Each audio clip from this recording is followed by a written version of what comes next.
Hello students, welcome to Shiny Max. 9th standard Max chapter 2 exercise 2.8 ல 4th sum solve பண்ணிரலாம். Represent the following information in scientific notation. அதாவது இங்கே நம்ம scientific notationல தான் எழுதணும். சரிங்களா? Okay, first subdivision. The world population is nearly அப்படின்னு கொடுத்துக்கிட்டு ஒரு வேல்யூ தந்திருக்காங்க. இதை இப்போ scientific notationல நம்ம மாற்றி எழுதணும். Solution. இங்கே பாயிண்டே இல்லை பார்த்தீங்களா? பாயிண்டே இல்லாட்டா பாயிண்ட் லாஸ்ட் இருக்குன்னு அர்த்தம். ஓகே, ஸோ இப்போ எழுதிடலாமா இதை? ஸோ இந்த பாயிண்ட்டை இந்த 7க்கு ஃபஸ்ட்டு வேல்யூக்கு அடுத்த கொண்டு வரணும். அப்போ எழுதிக்கிறேன் 7.0. ஸோ ஒரே ஒரு 0 எழுதிட்டாலே போதும், ஏன்னா இங்கே எல்லாமே 0. ஓகேங்களா? ஸோ அதனால் பாயிண்ட் எழுதிக்கிட்டு ஒரே ஒரு 0 மட்டும் நீங்கள் எழுதிட்டாலே போதும். ஓகே, நெக்ஸ்ட்டு மல்டிபிள் சிம்பிள் போட்டுருங்க. இனிமேல் 10ஓட பவரில் இப்போ ரைட் பண்ண போகிறோம். ஸோ ஃபஸ்ட்டு பாயிண்ட் இங்கே இருந்து இப்போ அந்த பாயிண்ட்டை இங்கே கொண்டு வந்திருக்கோம். அப்போ கவுண்ட் பண்ணலாமா?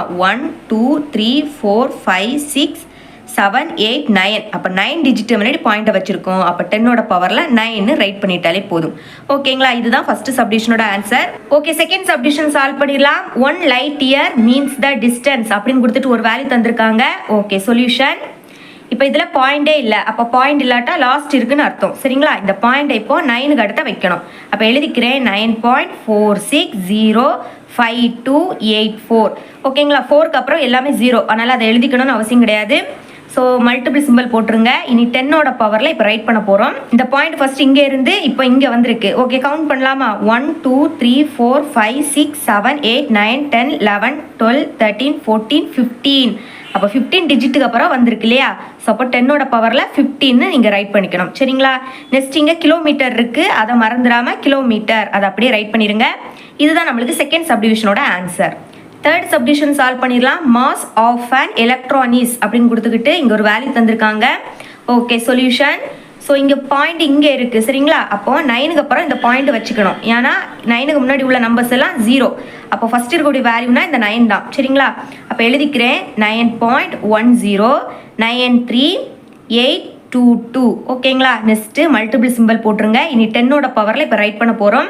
ஸோ ஃபஸ்ட்டு பாயிண்ட் இங்கே இருந்து இப்போ நம்ம அந்த பாயிண்ட்டை இங்கே கொண்டு வந்திருக்கோம். அப்போ கவுண்ட் பண்ணலாமா? 1 2 3 4 5 6 7 8 9 10 11 12 13 14 15 16 17 18 19 20 21 22 23 24 25 26 27 28 29 30 31. ஸோ அப்போ 31 டிஜிட்டுக்கு பிறகு இந்த பாயிண்ட் வந்திருக்கு. அப்போ 10ஓட பவரில் 31ன்னு நீங்கள் எழுதிக்கணும். அது மட்டும் இல்லாமல் இங்கே பாயிண்ட் வந்து லெஃப்டில் இருந்து ரைட்டுக்கு மூவ் ஆயிருக்கு. சரிங்களா? ஸோ அதனால் 10ஓட பவரில் இருக்கக்கூடிய வேல்யூக்கு மைனஸ் போட்டுறணும். ஓகேங்களா? நெக்ஸ்ட் இங்கே கிலோகிராம் இருக்குது, அதை மறந்துடாமல் ரைட் பண்ணிடுங்க. இதுதான் நம்மளுக்கு தேர்ட் சப்டிவிஷனோட ஆன்சர். இவ்வளோ அந்த சம். ஃபிஃப்த் சம் சால்வ் பண்ணிடலாம். சிம்பிளிஃபைன்னு கொடுத்துருக்காங்க. சரிங்களா? First subdivision, solution, first question அப்படியே எழுதிக்கிட்டேன். ஓகே, ஸோ நம்ம சிம்பிளிஃபை பண்ணணும்னா 10ஓட பவரில் சேம் வேல்யூ இருக்கான்னு ஃபஸ்ட்டு பார்க்கணும். அப்படி இல்லாட்டா சேம் வேல்யூவாக ஆக்கணும். ஸோ ஆக்குனா தான் அதை காமனாக வெளியே எடுக்கும்போது ஈஸியாக இருக்கும் சால்வ் பண்ணதுக்கு. சரிங்களா? ஸோ இப்போ இங்கே 10⁻7 இருக்குது, இங்கே 10⁻8 இருக்குது. ஸோ 10⁻8 எப்படி எழுதிக்கலாம்னா 10⁻7 × 10⁻1. அதாவது மல்டிபிள் பண்ணும்போது பேஸ் சேமாக இருந்துன்னா அந்த பேஸை உருவாட்டி எழுதிக்கிட்டு பவரை ஆட் பண்ணலாம். 7 + 1 8 அப்படி தான் இங்கே எழுதியிருக்கு. ஓகேங்களா? ஸோ இப்போ பாருங்கள், இங்கேயும் 10⁻7 இருக்குது, இங்கேயும் 10⁻7 இருக்குது. அப்போ காமனாக 10⁻7 வெளியே எடுத்துடலாம். 10⁻7. ஓகே, இங்கே 10⁻7 வெளியே வந்துடுச்சுன்னா பேலன்ஸ் 2.75 இருக்கும். நெக்ஸ்ட் இந்த ப்ளஸ் சிம்பிள். இங்கேயும் 10⁻7 வெளியே எடுத்துட்டோம். பேலன்ஸ் 1.23 × 10⁻1 இருக்கும். 10⁻1ஓட வேல்யூ 10 தான். சரிங்களா? ஓகே, நெக்ஸ்ட்டு 10⁻7 2.75 ப்ளஸ் இனி இதை ரெண்டே மல்டிபிள் பண்ணணும். சரிங்களா? ஸோ மல்டிபிள் பண்ணுறது ஈஸி தான். இங்கே ஒரு 0 இருக்கனால இந்த பாயிண்ட்டை ஒரு டிஜிட்டுக்கு முன்னாடி வைங்க. அப்போது 1 2.3. ஓகேங்களா? ஓகே, ஸோ இப்போ இந்த ரெண்டையும் ஆட் பண்ணிடலாம். ஃபஸ்ட்டு 2.75. ஓகே, நெக்ஸ்ட்டும் பாயிண்ட் வச்ச வேல்யூ தான். ஸோ இதை ஈஸியாக எழுதணும்னா ஃபஸ்ட்டு பாயிண்ட்டை இந்த பாயிண்ட்டுக்கு நேரம் வைங்க. அதுக்கப்புறம் இந்த 3 எழுதுங்க. நெக்ஸ்ட்டு 1 2 இதை எழுதிடுங்க. சரிங்களா? 1க்கு மேலே எதுவுமே இல்லாட்டா 0, 5க்கு கீழே எதுவுமே இல்லாட்டா 0. ஓகே, அப்போ ஆட் பண்ணிடலாமா? 5 + 0 5 தான். 7 3 ஆட் பண்ணால் 10. அப்போ இங்கே 0 பேலன்ஸ் 1. 2 + 2 4 4 + 1 5. நெக்ஸ்ட்டு 0 + 1 1 தான். ஓகேங்களா? ஸோ இப்போ பாருங்கள், பாயிண்ட் வைக்க மறந்துட்டோம். ஸோ இங்கே பாயிண்ட்டு கரெக்டாக நேராக வைக்கணும். சரிங்களா? ஸோ அப்போ நம்மளுக்கு வேல்யூ என்ன கிடச்சிருக்கு? 15.05 இன்டூ இந்த 10⁻7 எழுதிருங்க. ஓகே, இப்போ இதை சயின்டிஃபிக் நோட்டேஷனில் எழுதணும். அதாவது ஃபஸ்ட்டு டிஜிட்டுக்கு அடுத்த பாயிண்ட் இருக்கணும். அப்போ 1.50 5. ஓகே நெக்ஸ்ட்டு இப்போ பாருங்கள் பாயிண்ட் இங்கே இருக்குது, ஒரு டிஜிட் முன்னாடி பாயிண்ட் வச்சோம். அப்போ 10ஓட பவரில் 1ன்னு எழுதிக்கணும், ஏன்னா ஒரு டிஜிட் முன்னாடி பாயிண்ட் வச்சோம். நெக்ஸ்ட் ஆல்ரெடி இங்கே 10 பவர் 7 இருக்குது சரிங்களா. ஸோ இது 7. Okay next 1.505. இப்போ பாருங்கள் பேஸ் ஈக்குவலாக இருக்குது, பவர் ஆட் பண்ணிடலாமா. அப்போ 10 பவர் 1 7 ஆட் பண்ணால் 8. ஓகேங்களா, இதுதான் நம்மளுக்கு ஃபர்ஸ்ட் சப்டிவிஷனோட ஆன்சர். செகண்ட் சப்டிவிஷன் சால்வ் பண்ணிடலாம். சொல்யூஷன் ஃபர்ஸ்ட் கொஸ்டின் அப்படியே ரைட் பண்ணிக்கிட்டேன். இப்போ இங்கே 10 பவர் 17, இங்கே 10 பவர் 15. அப்போ 10 பவர் 17 நம்ம எப்படி எழுதிக்கலாம், 10 பவர் 15 இன்டூ 10 பவர் 2. 15 2 ஆட் பண்ணுங்க 17 தான் சரிங்களா. ஓகே இப்போ பாருங்க இங்கேயும் 10 பவர் 15 இருக்கு, இங்கேயும் 10 பவர் 15 இருக்கு. அப்போ காமனா 10 பவர் 15 வெளியே எடுத்துடலாம். 10 பவர் 15 ஓகேங்களா. ஸோ இப்போ 10 பவர் 15 இங்கே வெளியே போயிடுச்சுன்னா பேலன்ஸ் 1.598. ஓகே நெக்ஸ்ட் இந்த 10 பவர் 17 தான் 10 பவர் 15 இன்டூ 10 பவர் 2ன்னு எழுதியிருக்கோம். அதில் 10 பவர் 15 வெளியே போயிடுச்சு, பேலன்ஸ் 10 பவர் 2 இருக்கும் சரிங்களா. அதை அப்படியே எழுதிடலாம். நெக்ஸ்ட்டு இந்த மைனஸ் சிம்பிள், ஸோ இந்த ப்ராக்கெட் போடணும்னு அவசியம் கிடையாது, இனி இந்த மைனஸ் சிம்பிளை போட்டுருங்க. இனிமேல் இங்கேயும் 10 பவர் 15 வெளியே போயிடுச்சு சரிங்களா. ஸோ அப்போ பேலன்ஸ் 4.58 மட்டும் அப்படியே இருக்கும். ஓகே நெக்ஸ்ட்டு 10 பவர் 15 அப்படியே எழுதிடலாம். ஓகே இப்போ பாருங்கள் இங்கே 10ஓட பவரில் 2 இருக்குது. அப்போ இந்த பாயிண்ட்டை 2 டிஜிட்டுக்கு முன்னாடி வைங்க சரிங்களா. அப்போ 1 2, அப்போ 9க்கு அடுத்த பாயிண்ட் வரும். அப்போ 159.8. இனி இந்த 10 பவர் 2 எழுதணும்னு அவசியம் கிடையாது, ஏன்னா பாயிண்ட்டை நம்ம 2 டிஜிட் முன்னாடி வச்சாச்சு. Okay next minus 4.58. ஓகே இப்போ இந்த ரெண்டு நம்பரையும் நம்ம மைனஸ் பண்ணிடலாம். சென்டரில் மைனஸ் இருக்கனால மைனஸ் பண்ணலாம். ஃபர்ஸ்ட் 159, அப்புறம் இந்த 0.8. ஓகே நெக்ஸ்ட் வேல்யூலேயும் பாயிண்ட் இருக்குது சரிங்களா. ஸோ அதனால் ஃபஸ்ட்டு அந்த பாயிண்ட்டை கரெக்டாக இந்த பாயிண்ட்டுக்கு நேராக வைங்க. ஓகே பாயிண்ட் முன்னாடி 4 இருக்குது, பாயிண்ட்டுக்கு அடுத்த 5 8. ஓகே ஸோ இங்கே எதுவுமே இல்லாட்டா 0, இங்கேயும் கீழே எதுவுமே இல்லாட்டா 0 ரைட் பண்ணிடுங்க. மைனஸ் பண்ணலாம். இப்போ இது 10 ஆகிடும், இது 7 ஆகிடும். 10லேருந்து 8 மைனஸ் பண்ணால் 2, 7லேருந்து 5 மைனஸ் பண்ணாலும் 2. பாயிண்ட் அப்படியே நேராக வச்சுருங்க. 9லேருந்து 4 மைனஸ் பண்ணால் 5, 5லேருந்து 0 மைனஸ் பண்ணால் 5, 1லேருந்து 0 மைனஸ் பண்ணால் 1 தான். ஓகே அப்போ நம்மளுக்கு வேல்யூ என்ன கிடச்சி, 155.22. அதை அப்படியே எடுத்து எழுதிக்கிட்டேன். நெக்ஸ்ட் வெளியே 10 பவர் 15 ஓகேங்களா. இனி சயின்டிஃபிக் நோட்டேஷனில் எழுதணும் சரிங்களா. 1க்கு அடுத்து இந்த பாயிண்ட் இருக்கணும். ஸோ ரைட் பண்ணிக்கிறேன் 1.5522. ஓகே இனிமேல் 10ஓட பவரில் இங்கே பாயிண்ட் இங்கே இருக்குது, நம்ம பாயிண்ட் இங்கே வச்சோம். அப்போ 1 2 டிஜிட் முன்னாடி பாயிண்ட் வச்சோம். அப்போ 10ஓட பவரில் நீங்கள் 2ன்னு எழுதிக்கணும். ஆல்ரெடி 10 பவர் 15 இருக்குது. ஓகே நெக்ஸ்ட்டு இதை அப்படியே எழுதிக்கலாம் 1.5522. ஓகே இப்போ பாருங்கள் பேஸ் ஈக்குவலாக இருக்குது. அப்போ ஒரு தடவை அந்த பேஸை எழுதிக்கலாம், பவரை ஆட் பண்ணலாம். 15 2 ஆட் பண்ணால் 17. ஓகே இதான் நம்மளுக்கு செகண்ட் சப்டிவிஷனோட ஆன்சர். தேர்ட் சப்டிவிஷன் சால்வ் பண்ணிடலாம். சொல்யூஷன். ஸோ ஃபஸ்ட்டு நான் என்ன பண்ணியிருக்கேன்னா இங்கே எல்லாமே மல்டிபிளில் தான் இருக்குது சரிங்களா. அப்போ இந்த ப்ராக்கெட் எழுதணும்னு அவசியமே கிடையாது, அதனால் ஃபஸ்ட்டு அந்த ப்ராக்கெட்டை நான் ரிமூவ் பண்ணியிருக்கேன். ஓகே நெக்ஸ்ட்டு ஃபஸ்ட்டு இந்த 1.02 அப்படி எழுதிக்கலாம். அப்புறம் இந்த வேல்யூவை எழுதிக்கோங்க 1.20. ஏன்னா இங்கே பாருங்கள் இங்கே பேஸ் வந்து ஈக்குவலாக இருக்குது சரிங்களா. இந்த மாதிரி பேஸ் ஈக்குவலாக இருந்ததுன்னா பவரை ஆட் பண்ணணும். ஓகே அப்போ பேஸை ஒரு வாட்டி எழுதிட்டாலே போதும், 10 ஒரு டைம் அதை எழுதிக்கணும். ஓகே இப்போ இங்கே பாருங்கள் பவரில் இங்கே 10 இருக்குது. ஸோ இந்த பவரை நம்ம ஆட் பண்ணணும், அதனால் ப்ளஸ் சிம்பிள். நெக்ஸ்ட்டு இந்த பவரை எழுதிக்கணும் இல்லையா. இங்கே -3 அதை ப்ராக்கெட் போட்டுக்கலாம், ஏன்னா மைனஸ்னால ப்ராக்கெட் போட்டுக்கணும். Okay next 10 plus into minus minus, next இந்த 3. அப்போ 10லேருந்து 3 மைனஸ் பண்ணால் 7. அப்போ நம்ம இந்த பவரை சால்வ் பண்ணும்போது நம்மளுக்கு என்ன வேல்யூ கிடைக்குதுன்னா 7ன்னு கிடைக்குது. அப்போ அந்த 7 இங்கே ரைட் பண்ணிடலாம்.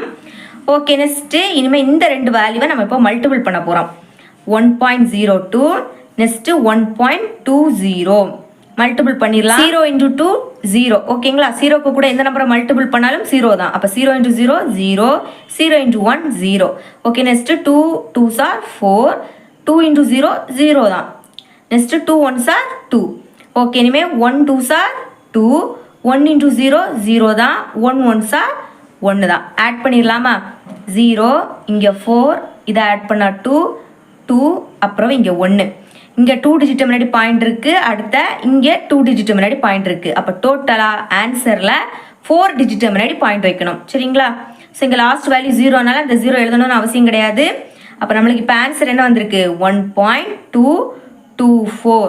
ஓகே நெக்ஸ்ட்டு பேலன்ஸ் இங்கே 10 பவர் 7 இருக்குது, அதை அப்படியே எழுதிடுங்க ஓகேங்களா. ஸோ இது வந்து சயின்டிஃபிக் நோட்டேஷனில் தான் இருக்குது, ஏன்னா ஃபஸ்ட்டு டிஜிட்டுக்கு பிறகு பாயிண்ட் இருக்கனால இது சயின்டிஃபிக் நோட்டேஷன்ல தான் இருக்கு. இதுதான் நம்மளுக்கு தேர்ட் சப்டிவிஷனோட ஆன்சர். சரிங்களா? ஃபோர்த் சப்டிவிஷன் சால்வ் பண்ணிடலாம். சொல்யூஷன் ஃபர்ஸ்ட் கொஸ்டின் அப்படியே ரைட் பண்ணிக்கிட்டேன். நெக்ஸ்ட் நம்ம இங்க சென்டர்ல டிவைட் சிம்பிள். சரிங்களா? ஸோ அதனால டிவைடுக்கு அடுத்து இருக்கக்கூடிய வேல்யூஸை டிவைடருக்கு கீழே நான் அப்படியே எழுதிக்கிட்டேன். ஓகே, ஸோ இந்த சம்மை நம்ம கொஞ்சம் டிஃப்ரெண்ட்டாக பண்ண போகிறோம். சரிங்களா? ஸோ இப்போ இது சயின்டிஃபிக் நோட்டேஷனில் இருக்குது. இதை நான் வந்து டெசிமல் ஃபார்மில் மாற்றி பண்ண போகிறேன். அப்போ தான் இந்த சம் நம்மளுக்கு ஈஸியாக இருக்கும் இன்னும். ஓகே, இப்போ பாருங்கள், இந்த பாயிண்ட் இங்கே இருக்குது. நம்மளுக்கு 10ஓட பவரில் 4 இருக்குது. அப்போ இந்த பாயிண்ட்டை நம்ம 4 டிஜிட்டுக்கு முன்னாடி வைக்கலாம். சரிங்களா? ஸோ அப்போ 8 4 1. இப்போ இந்த பாயிண்ட் வந்து இங்கே வந்துடுச்சு, 2 டிஜிட் முன்னாடி வந்துடுச்சு. இங்கே 4 இருக்கனால இன்னும் 2 டிஜிட்டுக்கு முன்னாடி நம்ம வைக்கணும். அப்போ அந்த வேல்யூஸ் அடுத்த வேல்யூஸ் இல்லைனால 2 0 நீங்கள் ஆட் பண்ணிட்டாலே போதும். சரிங்களா? இப்போ இந்த பாயிண்ட் இங்கே இருக்குது, இது 4 டிஜிட்டுக்கு முன்னாடி வந்தாச்சு. சரிங்களா? லாஸ்ட் இருக்கனால அந்த பாயிண்ட் எழுதணும்னு அவசியம் கிடையாது. ஓகே, நெக்ஸ்ட் டிவைடட் பை இங்கே 4க்கு அடுத்த பாயிண்ட் இருக்குது. ஸோ இங்கே 10ஓட பவரில் 5. அப்போ இந்த பாயிண்ட்டை 5 டிஜிட்டுக்கு முன்னாடி நம்ம வைக்கணும். அப்போ 4 3. இப்போ இந்த பாயிண்ட் இங்கே இருக்குது, இங்கே கொண்டு வந்துட்டோம், 1 டிஜிட் முன்னாடி வந்தாச்சு. அப்போ இனி இங்கே 5 இருக்கனால இன்னும் 4 டிஜிட். அப்போ 4 0 நம்ம ஆட் பண்ணிட்டாலே போதும். ஸோ இப்போ பாருங்கள், இங்கே இருந்த பாயிண்ட்டு இங்கே வந்துடுச்சு, லாஸ்ட் வந்துடுச்சு. ஓகே, இப்போ மேலே 2 0 கட் பண்ணிக்கலாம், டிவைடருக்கு கீழே 2 0 கட் பண்ணிக்கலாம். ஓகே, இப்போ பேலன்ஸ் இருக்குது எழுதிடலாமா? மேலே 8 4 1 இருக்கும், டிவைடருக்கு கீழே 4300 இருக்குது. இதை எப்படி எழுதலாம்னா 43 × 100ன்னு எழுதிக்கலாம். சரிங்களா? மல்டிபிள் பண்ணால் கூட நம்மளுக்கு 4300 தான் கிடைக்கும். ஸோ ஏன் இப்படி எழுதுனேன்னா அப்போ தான் நம்மளுக்கு டிவைட் பண்ண இன்னும் ஈஸியாக இருக்கும். ஓகே, இப்போ 841 43ஆல் டிவைட் பண்ணலாம். ஓகே, ஸோ நான் 1 டைம் பண்ணுறேன். 1 டைம் பண்ணால் தான் 84 விடைக்கும் கம்மியான வேல்யூ கிடைக்கும். அப்போ 1 × 43 43 தான். ஓகே, மைனஸ் பண்ணலாம். 4லேருந்து 3 மைனஸ் பண்ணால் 1, 8லேருந்து 4 மைனஸ் பண்ணால் நம்மளுக்கு 4 கிடைக்கும். ஓகே, இனிமேல் இந்த 1 இறக்கிடலாமா? இனிமேல் நான் வந்து 43 9 டைம்ஸ் பண்ணுறேன். ஓகேங்களா? 9 3s are 27. அப்போ இங்கே 7 பேலன்ஸ் 2, 9 4s are 36, 36 + 2 38. ஓகே, இப்போ நான் 9 டைம் பண்ணுறதுனால தான் 4 1 1 விடைக்கும் கம்மியான வேல்யூ கிடச்சிருக்கு. ஓகே, அப்போ 9. ஸோ நம்மளுக்கு என்ன வேல்யூ கிடச்சி? 3 8 7. ஓகே, மைனஸ் பண்ணிடலாம். இது 11 ஆகிடும், இது வந்து 0 ஆகிடும். சரிங்களா? 11லேருந்து 7 மைனஸ் பண்ணால் 4. நெக்ஸ்ட் இது 10 ஆகிடும், இது வந்து 3 ஆகிடும். புரியுதுல உங்களுக்கு? 10லேருந்து 8 மைனஸ் பண்ணால் 2. ஓகே, இனிமேல் பாயிண்ட் வச்சுக்கிட்டு நம்ம 0 இறக்கிடலாம். ஏன்னா 24 43 விடைக்க சின்ன நம்பர். ஸோ அதனால் பாயிண்ட் போட்டுட்டு நம்ம ஒரு 0 இறக்கிருக்கோம். ஓகே, இனிமேல் நான் 43 5 டைம் பண்ணி பார்க்குறேன். சரிங்களா? அப்போ 5 3s are 15 balance 1, 5 4s are 20, 20 + 1 21. Okay, so இப்போ 5 டைம் பண்ணுறதுனால தான் 240 விடைக்க சின்ன நம்பர் கிடச்சிருக்கு. ஓகே, அப்போ 5 நான் எழுதிக்கிறேன். ஓகே, என்ன வேல்யூ கிடச்சி? 215. மைனஸ் பண்ணிடலாம். இது 10 ஆகிடும், இது 3 ஆகிடும். 10லேருந்து 5 மைனஸ் பண்ணால் 5, 3லேருந்து 1 மைனஸ் பண்ணால் 2. ஓகே, பாயிண்ட் வச்சிருக்கனால இனிமேல் நம்ம 0 இறக்கிக்கலாம். திரும்பவும் நான் 5 டைம் தான் பண்ணுறேன். சரிங்களா? அப்போ தான் சின்ன நம்பர் கிடைக்கும். ஓகே, ஸோ 5 டைம் பண்ணால் நம்மளுக்கு வேல்யூ என்னது? 215. ஓகே, மைனஸ் பண்ணிடலாம். இது 10 ஆகிடும், இது 4 ஆகிடும். 10லேருந்து 5 மைனஸ் பண்ணால் 5, 4லேருந்து 1 மைனஸ் பண்ணால் 3. ஓகே, பாயிண்ட் வச்சிருக்கிறதால நம்ம ஒரு 0 இறக்கிக்கலாம். ஓகே, ஸோ நம்ம ஆல்ரெடி 9 டைம் பண்ணியிருக்கோம் பார்த்தீங்களா? ஆனால் 350 விடைக்கும் இது வந்து பெரிய நம்பர்.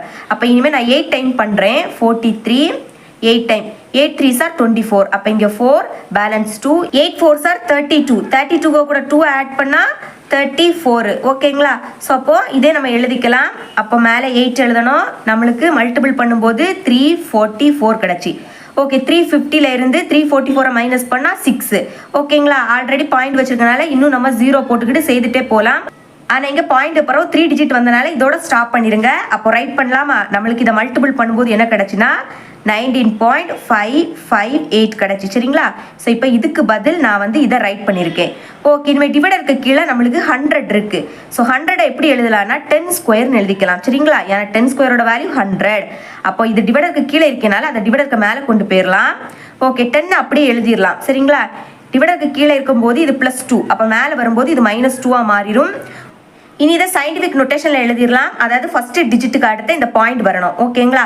அப்போ ஒரு டிஜிட் தள்ளி வச்சாலே போதும். அப்போ 1.9558 நம்ம ஒரு டிஜிட் முன்னாடி வச்சனால 10ஓட பவரில் 1ன்னு ரைட் பண்ணிக்கணும். சரிங்களா? நம்ம ரைட்லேருந்து லெஃப்ட்டுக்கு மூவ் பண்ணோம், அதனால் +1. ஓகே, நம்ம ஆல்ரெடி 10 பவர் -2 இருக்குது. ஓகே, இதை அப்படியே எழுதிக்கலாம். 1.9558. ஓகே, இப்போ பாருங்கள், இங்கே பேஸ் ரெண்டும் சேமாக இருக்குது இல்லைங்களா? அப்போ பவரை ஆட் பண்ணிடலாமா? பேஸை ஒரு வாட்டி எழுதிருங்க. இப்போ 1 ஆட் பண்ணுறதுனால ப்ளஸ், அப்புறம் இந்த பவரில் -2, அதனால் ப்ராக்கெட்டில் எழுதிடலாம். இனிமேல் 1 ப்ளஸ் இன்ட்டு மைனஸ், இந்த ப்ளஸ்ஸையும் உள்ளே இருக்கக்கூடிய மைனஸையும் மல்டிபிள் பண்ணுங்கள். ப்ளஸ் இன்ட்டு மைனஸ் மைனஸ், அப்புறம் இந்த 2. ஓகே, இப்போ மைனஸ் இருக்கனால மைனஸ் பண்ணலாம். 2லேருந்து 1 மைனஸ் பண்ணால் 1 தான். பெரிய நம்பரோட சிம்பிள் மைனஸ். அப்போது நம்மளுக்கு பவரை சால்வ் பண்ணும்போது நம்மளுக்கு வேல்யூ என்ன கிடச்சி? -1. அப்போ இதெல்லாம் -1ன்னு ரைட் பண்ணிக்கலாம். சரிங்களா? ஓகே, இப்போ நம்மளுக்கு தந்திருக்க கொஸ்டினை சயின்டிஃபிக் நோட்டேஷனில் எழுதிட்டோம். ஓகே, இவ்வளோ தான் இந்த சம். இதோட எக்ஸசைஸ் 2.8 முடியுது. இந்த எக்ஸசைஸை நல்லா தரவு பண்ணுங்க. ஏன்னா கண்டிப்பாக எக்ஸாமுக்கு இதுலேருந்து ஒரு சம் கண்டிப்பாக வரும். ஓகேங்களா? ஸோ தேங்க்ஸ் ஃபார் வாட்சிங்.